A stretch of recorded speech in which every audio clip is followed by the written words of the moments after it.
All right, so thank you for tuning in to Chomping at the Bit. I'm Kyle Edwards, of course, and appreciate you stopping by, checking it out. So, of course, hopefully you enjoy the episode. At the end of the episode, make sure you hit the like button, subscribe. You go over to Twitter, follow me at Chompin' Podcast. Go over to Facebook, like the page Chomping at the Bit. Wherever you listen to the episode, drop a review or rating, all that good stuff. In your review, let me know what you like, what you don't like. It's all good. But so on this episode, we're going to talk NBA. We're going to talk about LeBron, Ben Simmons, Zion Williamson, as well as how teams are doing on the court so far. Teams that I like what I see so far. Some I'm a little worried about. Give you my thoughts on the new kind of defensive rules that the NBA put in place this year. And we're just going to touch on quite a few NBA topics, but kind of do that for this episode, and then we'll start working in NBA more on a regular basis each week. So I feel like the only place I can start is with this LeBron Isaiah Stewart incident in Detroit. If you didn't see it, you go to YouTube, or sure, ESPN has the video still up, but it was a free throw later in the game, second half. Detroit was up, and LeBron, Isaiah Stewart are standing there. The shot goes up. I guess, for no better way to put it, they get a little tangled up, and LeBron swings his arm out, hits Isaiah Stewart in the face. Stewart gets upset, of course, because, who wouldn't if he got hit in the face? And tries to approach LeBron. LeBron gets pulled away. Stewart gets pulled away. And then I guess Isaiah Stewart started bleeding from his cheek, under his eye area, or above the eye. And once the blood happened, he just lost it and was really trying to get to LeBron. He ran through personnel, knocks him on the ground, was running through teammates. It was a whole scene. Now, of course, we remember in Detroit, well, it's been years now, but Malice at the Palace. This didn't get to that level. It stayed on the court, didn't go up to the stands. But it was definitely an interesting situation, because I wanted to see what the NBA would do in terms of dealing with LeBron in this situation. We know that to a lot of people, LeBron is, I guess, maybe the biggest name the NBA is still today. He's seen as a great ambassador for the league and all that. So I wanted to see with this situation, how would the NBA handle penalties? Well, we learned that LeBron got a 1-game suspension and Stewart got 2 games. I don't completely agree with that. I understand, I can understand Stewart where he got the 2 games from. If you wanted to say that, yeah, he got hit in the face, but his reaction was, over the top, and the knocking over the officials and running through teammates and stuff was not a good look. So if you gave him 2 games, I can live with that. But I think if you're going to establish that Stewart gets 2 games for the incident, you can't turn around and then give LeBron just 1 game. Because, LeBron is the one that set off the whole chain of events. And, LeBron's act of swinging out, and it'd be one thing if LeBron, swung down to get Stewart's arm off of him and whatever. But swinging out towards his face, that's crossing the line to me. So I don't think one game is enough. So if you were going to give Stewart 2, like I said, I understand where Stewart gets 2 from. Then that has to be the starting point for LeBron. So I think LeBron should have gotten 3. If you told me they both got 2, I could even live with that. But LeBron getting less, I don't see how that works or makes sense. I mean, I get, LeBron did his thing and then did the, classic stand there looking on like it's not that serious. What are you doing? And then, AD and all them after the game talking about, LeBron's not a dirty player. Basically saying Stewart overreacted, which, I mean, please. Blood was drawn. Anybody would have gone crazy. So, would I call LeBron a dirty player? I wouldn't go that far. Was it a dirty play? Yes. Was it a cheap shot? Yes. By definition, was it unnecessary? Absolutely. Now, LeBron didn't speak to the media after the game, which could have saw that coming. Yeah. Obviously, LeBron didn't want to answer for what he did. But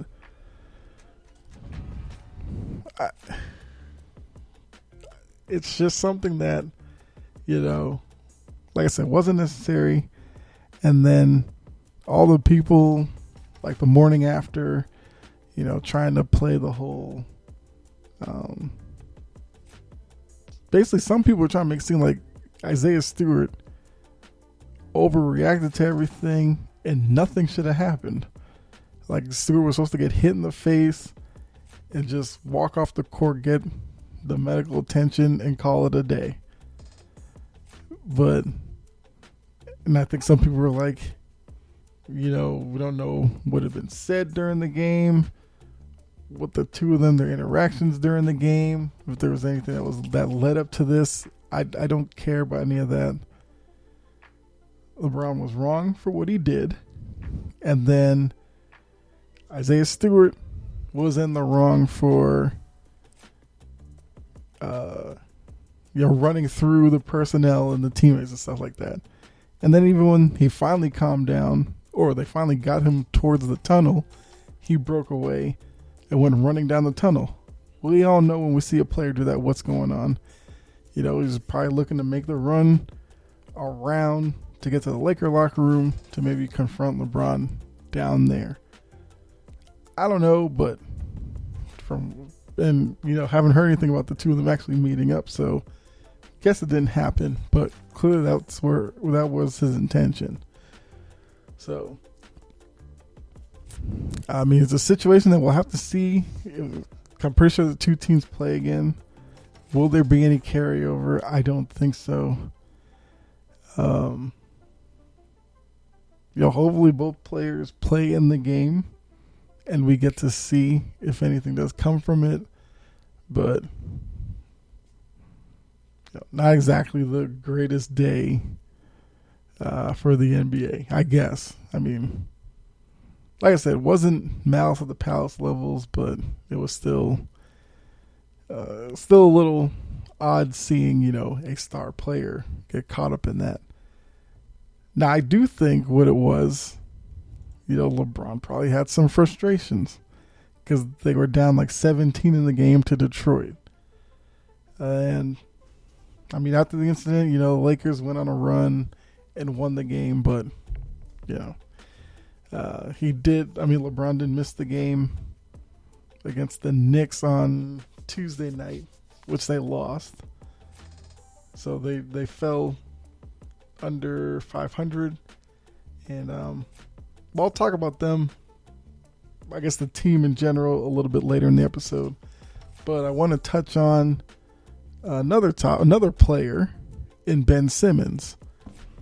So, if you haven't kept up with the Ben Simmons saga here, it's basically, he was high draft pick. He was part of the process of he and Joel Embiid, developing together to get Philadelphia a championship.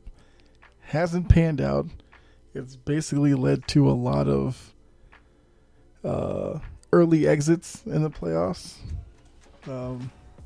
Whether it was it seemed like it was to the Celtics a lot of years, but it finally came to a boiling point, it seemed like, between the fans and Ben Simmons last playoffs, where in that series against Atlanta, it got so bad that, he was passing the wide open layups in the fourth quarter, wasn't shooting at all, so it became an offensive liability.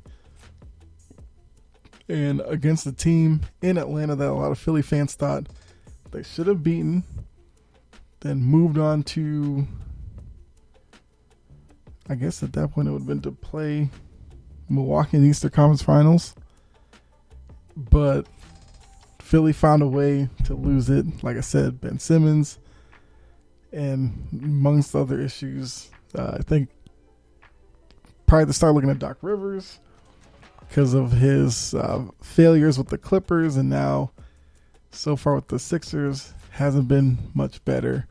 But either way, it led to the offseason where there was a lot of question marks about whether or not Ben Simmons was going to get traded to, I don't know, name your destination, Portland for Damian Lillard or CJ McCollum. What are the other destinations that were put out there? I think it was like Sacramento or something like that. Either way, Ben Simmons' name was floated out there. Ultimately, nothing came from it. But Ben came out and said that he didn't want to play for Philly. Philly kept him, so he would basically go to training camp and preseason, all that kind of stuff, and not really give it his all. Kicked out of a few practices, and now he's completely gone because of, he came out and said that, he needs to focus on his mental health, which, we know that's not something that you joke about or anything like that. So I'm taking that part of it out, but strictly looking at on the court, this is a situation that I believe I called. Now, it was before the podcast, so, there's no audio record of it, but on, I think it was Facebook or whatever, when he got drafted, I said that there was issues there because we were talking about a guy who went to LSU, not necessarily a national power, in the SEC, not a big-time basketball conference, and could not find a way for that team to make to make the NCAA tournament. I thought that was a red flag. If you watched any of the games at LSU, he didn't shoot, which I thought was another red flag, but people were telling me when I put it out there, look at Jason Kidd. He wasn't a big shooter, but he learned how to do it. The difference was Jason Kidd would at least shoot, but he would miss a lot, but you could see he was working on it. Ben Simmons refused to shoot. I thought that was a bigger issue. But despite all that, he becomes this big name at LSU freshman year, even though they don't make the NCAA tournament. Then they get called for the NIT, and I think the coach asked Ben Simmons a few players. Ben Simmons was not into it, did not want to go. The team declined the invitation. I thought that was another red flag. To me, that shows a guy who isn't exactly 100% invested in competing. Because yes, I get the disappointment of not going to the NCAA tournament, but that's on you and your team for not playing well enough to get an invitation. So if you get the NIT, most schools go because it's still postseason basketball. It's a tournament that you can still win, and sure, it doesn't mean as much as a national championship, but it's still an NIT title. But no, Ben Simmons, I guess, is above that, knew his standing in the draft, didn't want to risk it, whatever. Philly takes him in, knowing full well he can't shoot, doesn't shoot. But once again, get told it's something that he can develop now that, he's not worrying about going to class or anything like that. His life is now strictly basketball, training facility, all that. He'll develop. Haven't seen it. Recently, past couple off seasons, he puts out these stupid videos showing him shooting threes. People lose their mind over it, fall into the trap, and get into the year, doesn't do it. He'll take like the obligatory couple of threes in the preseason, make one, and people go, "Oh, this is the year." Get to the year, doesn't shoot. So they go through the coaching change. Doc Rivers says, they'll bring in people, they'll figure it out. Doesn't happen. And now they're at the point where the process is over because it's just Joel Embiid, and Joel Embiid has developed as much as he's going to. His main thing's gonna be health. We'll have to see. But Ben Simmons, from the time I first saw him at LSU to today, I have seen zero growth in his game because he still doesn't shoot. Like I said, he still can't shoot free throws either. So he's not working on that. There were reports about him in the offseason not really working on his shooting that much because I guess he doesn't think he has to. Then we heard from, Andrew Bogut or something, who said that he wasn't surprised by this whole thing, kind of implying that he does this with the Australian national team. So, to me, when he finally, said he didn't want to play in Philly anymore, the whole mental health thing, I think I put a tweet out there about how, it's a lot of fuss that Philadelphia's going through for a guy who hasn't exactly lived up to expectations.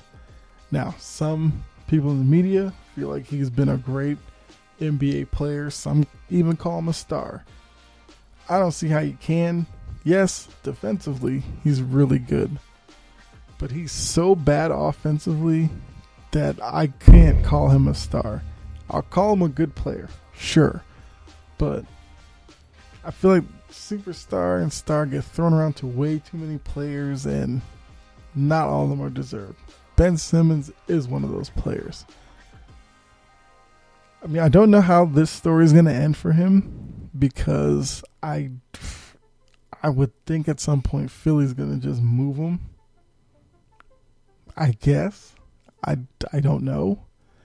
But what kind of team is going to take him on, though? To take on a Ben Simmons, you have to be... you have to be pretty much set everywhere. You have to have great shooters, since he's not one. You have that. So because of that, you have to have a bunch of floor spacing, because Ben Simmons' best gift is finishing at the rim or playing around the rim. You can't have a big man down there clogging the lane. So, there was talk before the season of a place like Golden State, which if Ben Simmons went to a team like Golden State, he'd be fine because all the burden would be on Steph Curry anyway, or Klay Thompson, or whoever. And Simmons could kind of just play a role. I'm starting to question if, Simmons can't really go to big cities in the NBA because, clearly he couldn't handle the fans and their perception of him. It wouldn't get any better if he played in LA or Boston or New York, Miami. So I think, a team like Oklahoma City, one of these smaller market teams, Ben Simmons would probably go there and flourish. But I doubt he'd want to go there. So it bears watching. if it's something where they they just go through the whole season with him, look to move him in the off season. I don't know. I don't see anything happening at the trade deadline. Because once again, who would trade for him not knowing, I guess, where his head is at? If he's with this time away from Philly, if he's developing his game, I don't know. So, yeah. And then even, I guess, a little side note to the Ben Simmons talk. I don't see why there's certain talents where it's like people negate the eye test and just go off of potential or what they want them to be. Because there's been other instances with this, and I've gotten comments about my view of Ben Simmons or the Ball brothers or these other players. Going back to like Anthony Bennett. You remember Anthony Bennett? You probably don't. There's no need to, but Cleveland drafted him. I put out messages that it was the big joke because Anthony Bennett wasn't that good at UNLV. So I don't know why these teams keep drafting these guys who don't really show anything in college. But I guess they think they bring them in their system, they'll get something out of them. I can't for the life of me understand it, and these teams continue to make mistake after mistake. And then when they're like 3 years down the line and they don't see any progress, they wonder why. You look recently with the whole, was it the Lonzo Ball draft? Lonzo Ball had no reason going number 2 in that draft. And if you think he should have went number 2, you're lying to yourself. Because one, Tatum was better and is better now. But the Lakers, who needed a point guard, all they had to do was look at a guy that Lonzo played when he was at UCLA against a couple of times, De'Aaron Fox. De'Aaron Fox was clearly the better player, but they fell in love with the attention the Ball brothers get, so that's why they took him. And then look what happened. He gets there, doesn't perform, they moved on from him. So, I know these teams won't learn, but I just don't understand the whole philosophy. But anyway, guess another person we'll talk about. Zion Williamson. This one's kind of been a recent story because it was like a couple of weeks ago. There was a picture or something that went around showing Zion looking a little, I guess, hefty, we'll call it. And I think the report was that he was like over 300 pounds. So Zion is another case where it kind of seems like nobody wants to talk about the fact that he has no diversity to his game. Defensively, he's Offensively, he's kind of a one-trick pony where, finishing at the rim is all he does. He doesn't shoot mid-range really. He'll take threes every once in a while, but he's not that great of a shooter from there. So, if he's going to try to make his career off of athleticism, he was already kind of a big guy coming in. Him staying in shape is going to be the only way he's going to find a way to contribute. If he loses that, he's just going to become, just another guy in the league. And I don't know, maybe he's on the James Harden plan where this is some kind of setup to try to get out of New Orleans. I don't know, but it's an interesting development. You'd have to say for him being in New Orleans, it's been kind of a disappointment so far. Because New Orleans kind of been stagnant. And I think you can really start questioning if Zion is that type of guy to elevate a team enough, to be a playoff participant consistently. And if he's not able to do that, then I hate to say it, New Orleans, but you wasted a number one pick.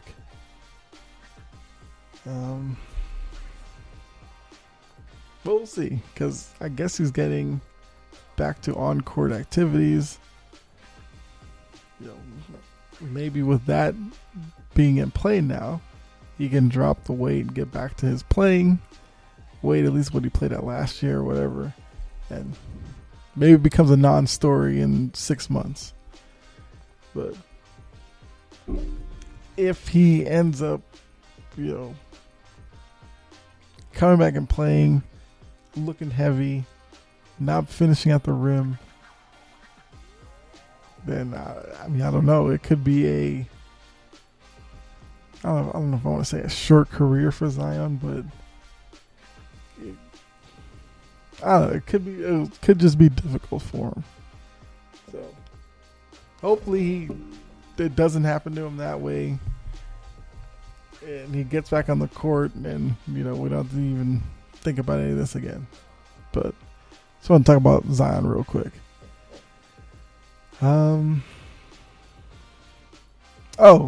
So the new rule with the defense being allowed to play more physically, I gotta say, NBA, I'm so glad for that.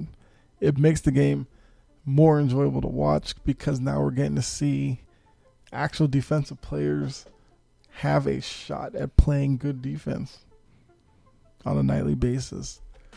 And because I thought it was getting too out of hand with all the advantages for the offensive players.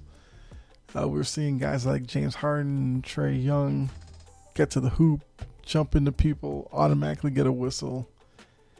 And there was basically plays where it seemed like neither guy was really trying to make a basket. They were just trying to get to the free throw line, and refs were giving it to them. So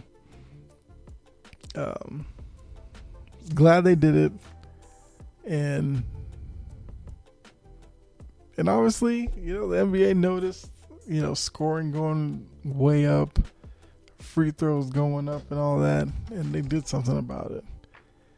And I think it kind of puts more, power into the refs' hands, because it seemed like I said previous years, the refs were just inclined to call every little thing, and we ended up with guys taking 14, 15 free throws in a game, and it was just too much. So the new rules, love it. It brings a more of a competitive balance for offensive players and defensive players. At least it brings the scale a little closer, and it just makes for better watching. So definitely love it, but we already know the NBA is one of those leagues where they're always trying to tweak things to make the product better, and I love the NBA for doing that, because not a lot of sport, not every sport acts the same way. So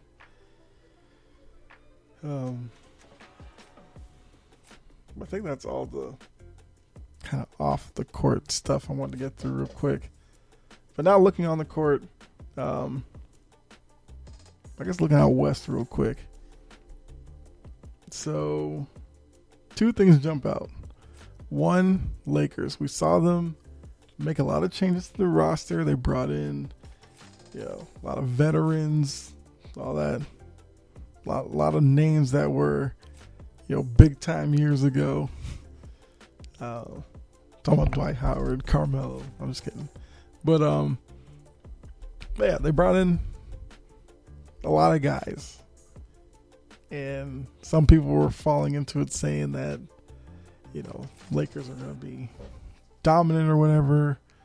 The West is going to be put on notice, all that. Well, far from that so far. They're 9-10. The collection of talent seems like it doesn't mix well. You have Dwight Howard, DeAndre Jordan in the middle. They're both advanced in age, and they're both they both lost a step defensively. If you watch the Lakers play, their defense is terrible. Well, those two in the middle aren't helping. They brought in, like I said, Carmelo, who, he's still the same player. Offensively inclined. Defense, an option. So they bring him. They bring Westbrook, who we know for Westbrook to shine, you have to have certain players around him. The Lakers don't really seem like they have the necessary pieces for Westbrook to be at his best. They've got guys like Wayne Ellington and Malik Monk who are, I don't know how to put it, but they're just guys. And we're starting to see with the slow start a lot of the issues that they have. And like I said, you watch Lakers play against a team that has any type of offensive firepower, and the Lakers look lost defensively.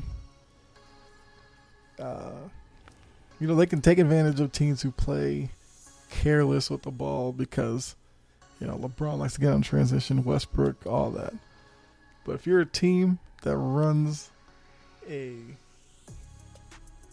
tight offense, moving the ball around, you can get anything you want against this team. So that's probably their biggest issue. Second one is durability. I don't know. They need AD to make it through a whole year in the playoff to be really competitive. Nothing tells me that he's going to be able to do that. Same with LeBron. He's getting up there. Past few years, he's missing games pretty regularly a season. So we know that's going to be an issue even as he gets older. And then, like I said, I don't know. It's just the people they brought in kind of just don't fit a system. And, other teams are taking full advantage of the fact that the Lakers don't really have any good ball defenders. So you have any handles, you can break down any of LeBron's, let's say LeBron's teammates, but LeBron himself, get to the rim, no resistance, and that's why they're struggling to stay above 500. Let's talk about Golden State real quick. Golden State, I'm so glad to see that they're playing well because, yes, Celtics fan, but I love watching Golden State play, and I'm also glad that I've heard, I saw somewhere that Klay Thompson's getting back to, being able to be on the court again. And it's been tough for Klay Thompson the past few years. Had the injury in those finals, the ones that Toronto won. Trying to come back, got hurt. Then tried to come back again, got hurt. But now it seems like he's gonna be able to make an appearance at some point, maybe this season. But yeah, Steph Curry is back doing Steph Curry things. Love to see it. They found some real, diamonds in the rough, like Jordan Poole, Gary Payton second. I don't think he's junior, but the second, and some other guys that they brought in. So looking at those two teams, the Warriors and the Lakers, Warriors brought in young pieces to supplement their, core of Curry, Thompson, Green. So, but yeah, they clearly built their team better, and as opposed to the Lakers who just brought in older guys, some who may have lost a step, and you're seeing what that gives them. Below 500.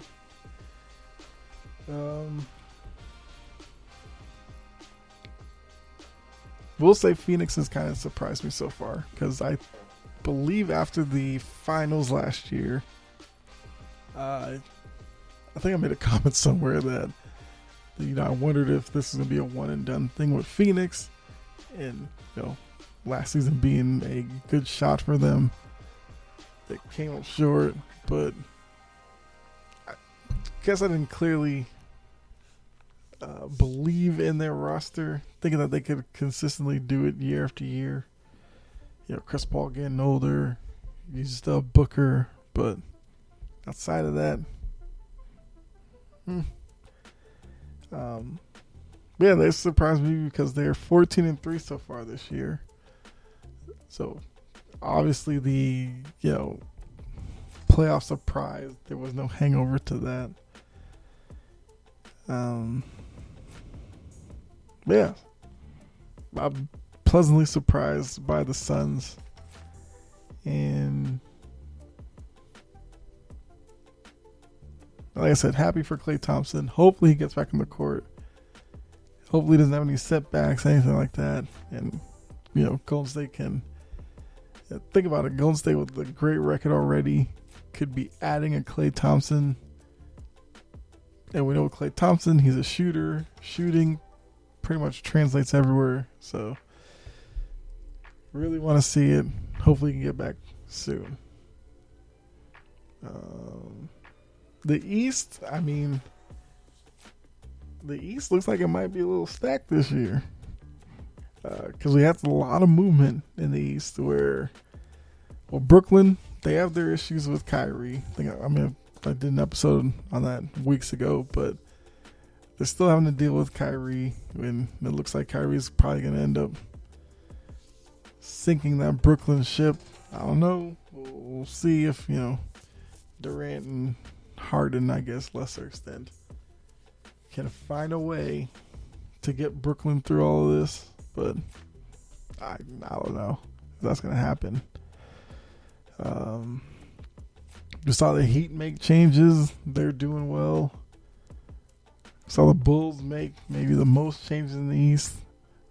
They're doing well. Now the 3 seed, if the playoffs were to start, which they don't, obviously. Saw Washington make changes. They're the 4th team in the East right now. Charlotte,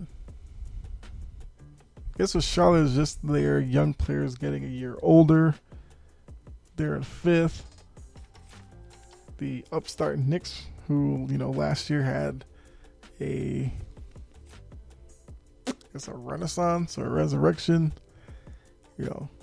Packed house at Madison Square Garden.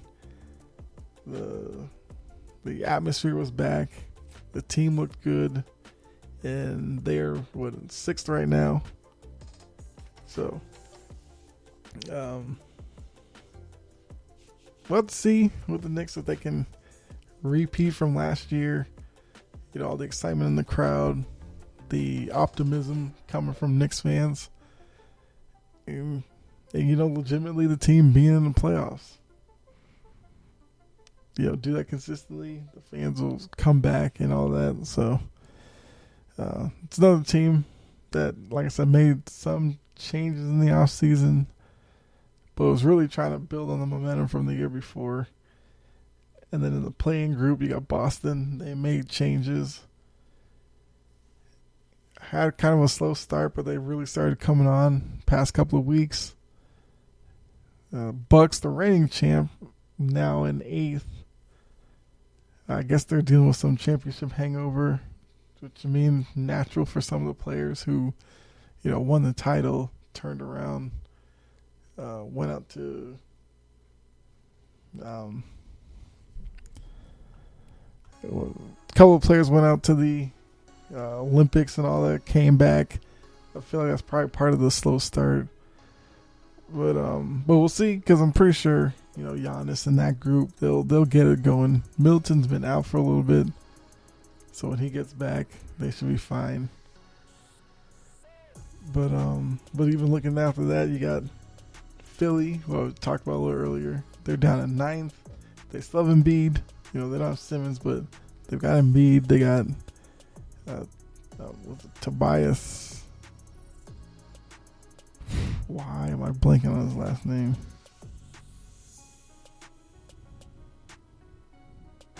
That's Harris. There we go. Wow. Just blanked on his name for a little bit.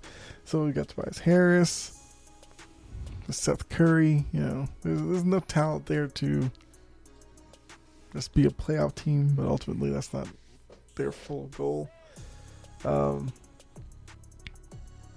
Then Cleveland, who was a surprise early in the year, they had a really great start.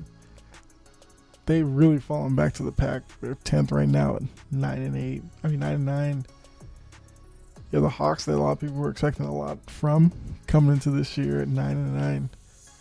So I think the East race is going to be a lot of fun this year.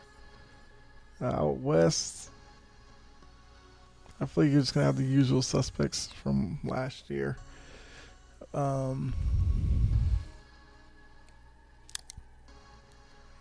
Yeah, so far, I've watched a good amount of these teams play so far. I know there's a lot of hype behind Charlotte in the East. They seem to be, taking another step forward this year. The Bulls. The Bulls went out and got DeRozan and Caruso. They had Vucevic that they got trade deadline last year, but he's more and more into the system, and a few other guys, but definitely paying off for them. I don't really know how to handicap the East right now. Brooklyn has KD, and KD's on.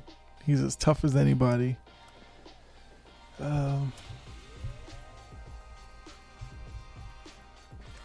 I don't know what they're going to do with Kyrie. They're kind of the same thing with Simmons and Philly. Can't really pinpoint what the end game is there, but they'll probably have to do something sooner or later, like I said before. So,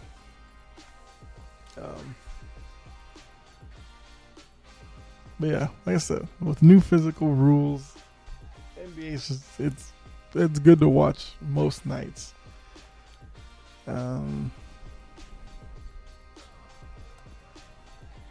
I don't think there's anything else with teams I need to talk about, but I guess one last thing. I've been seeing some people on YouTube doing the whole LeBron Jordan comparison, and I think this is our last thing we'll talk about this episode. But I've gotten in conversations with a lot of people.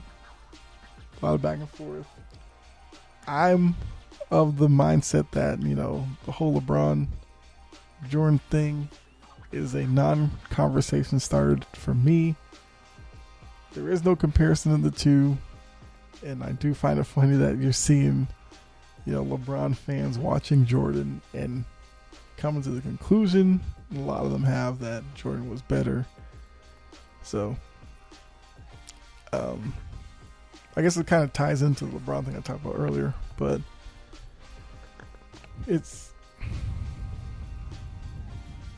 just crazy to me that it was a comparison. I've watched both players, and it doesn't even seem close to me. But I know a lot of people who like LeBron think that it's better than Jordan because he's played longer and all this kind of stuff. But yeah, I am not of that thinking. But I think I brought it up a couple weeks ago. I was going to do an episode about NBA narratives that needed to stop. So I'll probably talk more about that episode. But I guess let's just give you a quick little tease about one of the narratives that I will talk about during the LeBron thing. But can't think of anything else to talk about in terms of the NBA right now. Like I said, I will start working in more NBA topics weekly. any trades happen or any big NBA stories happen, talk about some of that. But thanks for tuning in. Like I said, good place to stop on this episode. If you did like this one, give it a like, subscribe, all that good stuff. Even if you didn't like it, as I said before, leave a comment and let me know why. But there's plenty of episodes you can check out, before the next one comes out. Go back, listen to some of those. Do the same on those. Like them. Let me know what you like about the episode. But I guess coming up for the rest of the week, with it being Thanksgiving week, means we have Thursday night football every Thursday anyway, but Thursday we're getting 3 games. So was this week 12? Can't believe it's week 12 already, jeez.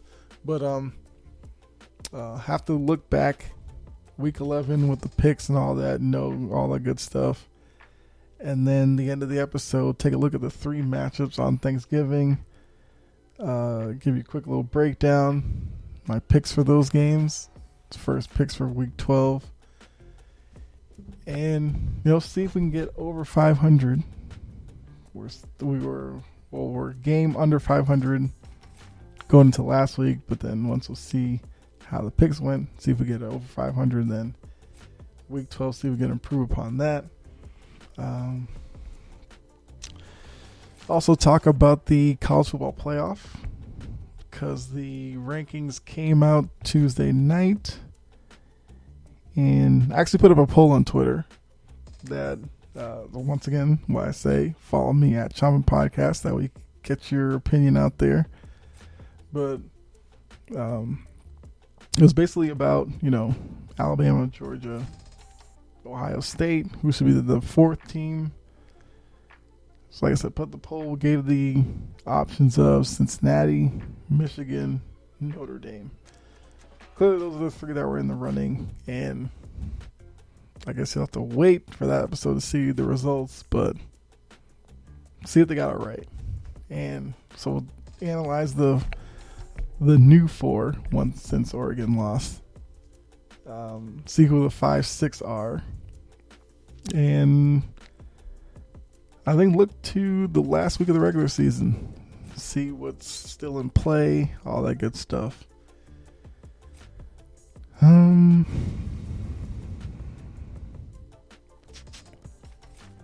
Might talk MLS playoffs.